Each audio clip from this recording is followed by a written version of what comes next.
Okay, so we're going to look at these from last week. It's from week 2 um, to give us some sense of what's going well and what we can do better on.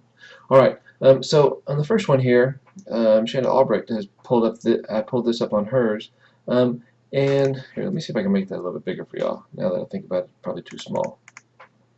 Okay, um, again, we're just going to go through MLA and then we will look at the actual content. So if we look at this one, the MLA heading is right. The problem that we would have would be she's got this kind of fancy numbering up here. And I understand the inclination to go fancy numbering for the page numbers, but that's not the way that MLA asked for it. So don't do that. So I'm going to go ahead and pull that out and I'm going to redo it so that it's actually done right. Um, so that because I want you to see that. So let's see, what do we do? We go to insert, we go to page number, top of page, plain number 3. It feels all wrong because it's just so normal, but we just want it to be nice and clear. That's all we're looking for. Good. All right, next. She's got an extra line space in between her MLA heading and between the title of the thing. I want to go ahead and get good habits in our bag here, so we're going to take out that extra line space. There's some other ones of those in here. Not really worried about those so much down here, but especially lots of people will try to put an extra line space in between their heading and their title, and I don't want us to get in that habit.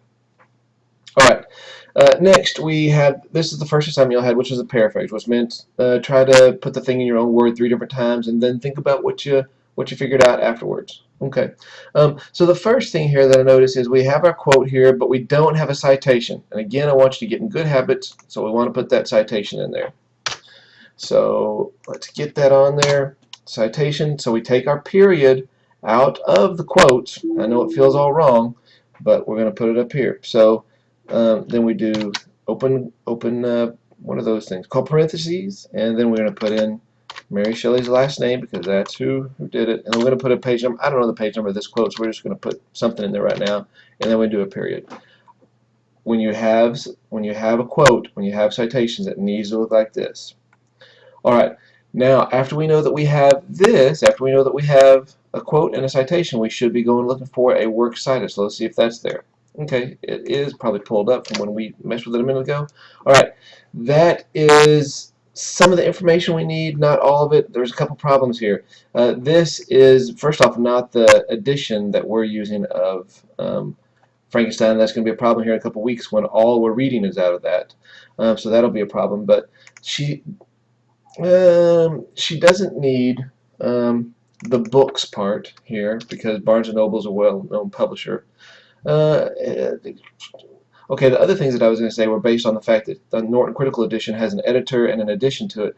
This one doesn't, so I guess, in fact, this probably does have the right information, but it's not the right edition, so it's going to cause a problem soon for her. But anyway, yeah, that's technically right there. Okay, so let's go back up here, and now let's actually see what she said content-wise. So the line is, my cheek had grown pale with study, my person had become emaciated in with confinement. Okay, so this is when Victor's working on his studies and probably starting to work on the monster. And so she goes and does 3 different versions of it. Actually, I think those versions are pretty good.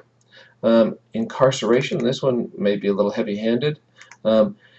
You will be tempted, I think, when you're trying to do summaries and paraphrases to look for synonyms, and some of you might be tempted to do a right click and go look for synonyms and find some of these things, and sure enough, the very things that we see that she has in there are the ones that she chose. I've done this long enough that I could tell those weren't her words. So yeah, don't just do a synonym search. It doesn't quite mean the same thing. Confinement here doesn't mean like incarceration. Incarceration is being in jail. He doesn't mean being in jail. So be careful with doing such things as that. Finally, she goes down, and this is the last thing that a lot of people forgot in the paraphrase, is to go back and say what this all means. What have you learned from this? And this is good. She goes back and puts it in bullet points so we can see it, so that's good. Alright, so that's a good attempt at that paraphrase. A couple of missteps, but on the whole, it's a good attempt. Alright, let's go look at another one. This one, I don't want to do the passage based yet. I want to look at the uncovering assumptions one. This one, there were two parts of this. There was assumptions, and then there was the binaries. The binaries part y'all had trouble with, so I'm not going to belabor that. So we're just going to look at the uncovering assumptions. And remember what the uncovering assumption was. You're supposed to kind of try to figure out what's behind what the words actually say. Okay, so here we have two lines used. Nothing in human shape could have destroyed that fair child. That's probably when talking about Victor's brother being killed. Anyone capable of thinking straight would not have killed such a wonderful child, and that's probably the same thing. Okay, so then we have this uncovering assumption. The writer assumes only an animal capable of killing someone as wonderful as the character's brother. Okay, but humans are capable of killing, therefore it makes me wonder if the monster really did or didn't kill his brother. Yeah, you could wonder that. But yeah, I think there's more assumptions there. Nothing in human shape. There's something else beyond just bestial there.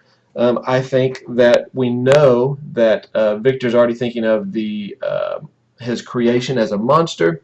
So it could be monster, but he could be thinking not only of beast or monster, but he could be thinking of something demonic.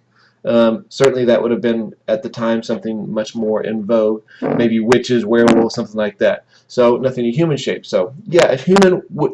I think the indication here is that a human would have looked at this and said, "Ah, that is a beautiful life, and it can't be snuffed out."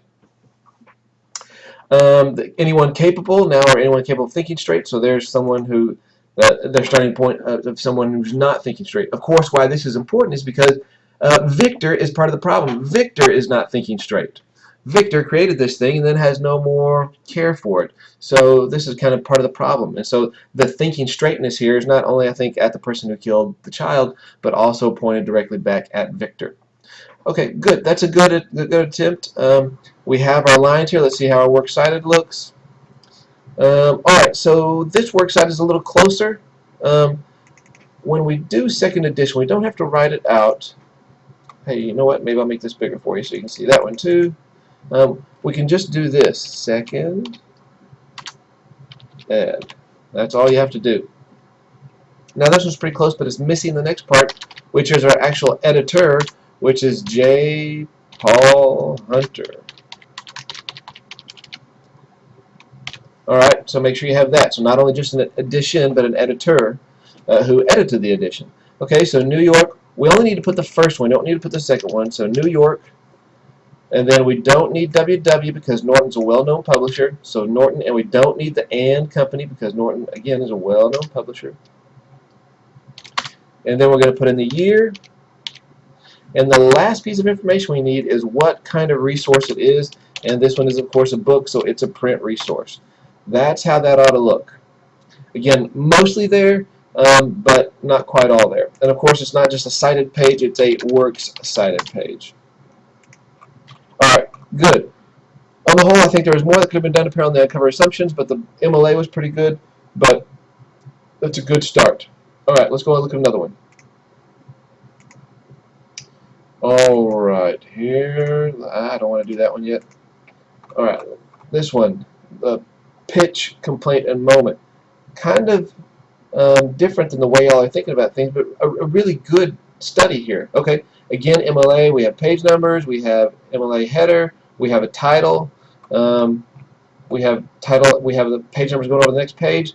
We don't have a title for our works cited page, and we do, of course, want that. We always want to make sure that's there, so no one has to wonder what this thing is. And, of course, that needs to be centered. Come on. There we go. And then the same as, I won't go through the works cited again, just refer back to the one previously. But this one is close, but it could be closer still. All right, let's go and see what this person said. Same thing, we need the citation, so let's make sure we get in the habit of doing the citations. So Shelley, and I don't know what page, so we'll just do that, and period at the end.